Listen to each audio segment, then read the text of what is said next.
All right, hey guys. In this video, I wanted to look at a study that was done by Dr. Pack, as it's known, and colleagues.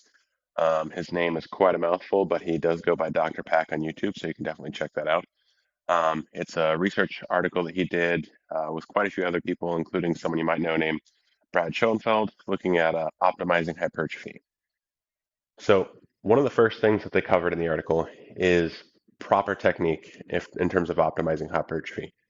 Proper technique is essentially going to be the prerequisite or the bedrock from which you can actually make optimal gains. If you're not having proper technique, there's likely no need to move further down the rabbit trail, essentially.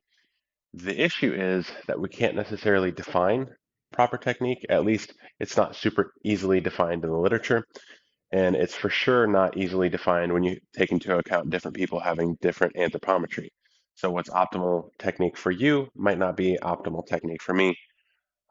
So we can kind of unpack this a little bit further and kind of look at each individual facet of it, and hopefully we can get a little bit closer to what that might look like for you. So building on proper technique, what's some of the things that we need to do therein to get us a little bit more hypertrophy?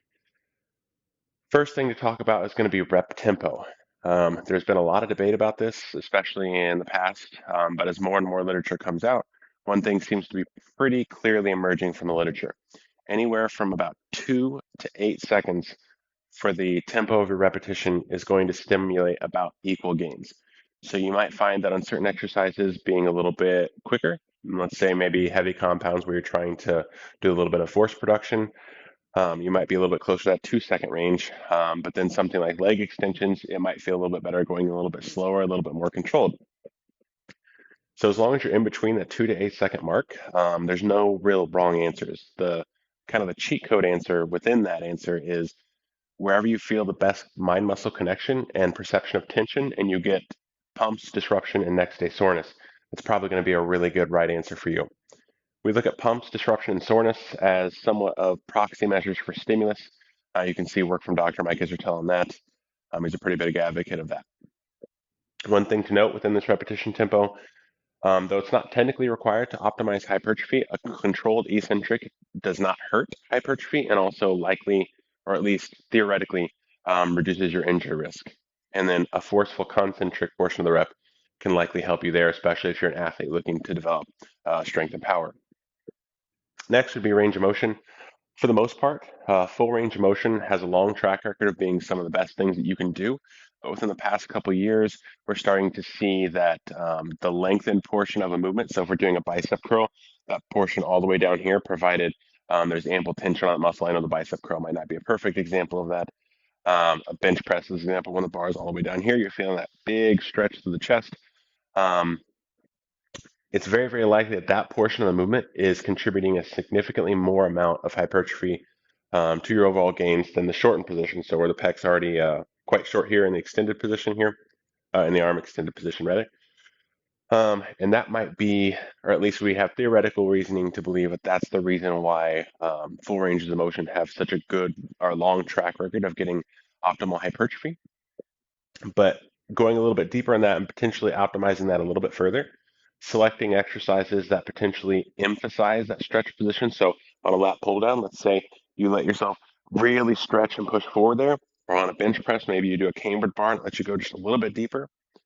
Exercises like that that potentially emphasize that stretch because of stretch mediated hypertrophy um, have a strong theoretical reasoning to get you more gains. So the research is all new on this or fairly new on this. So look for more research to come out on that, though it's for sure not worse. We do know that, or it's very likely that it's not worse.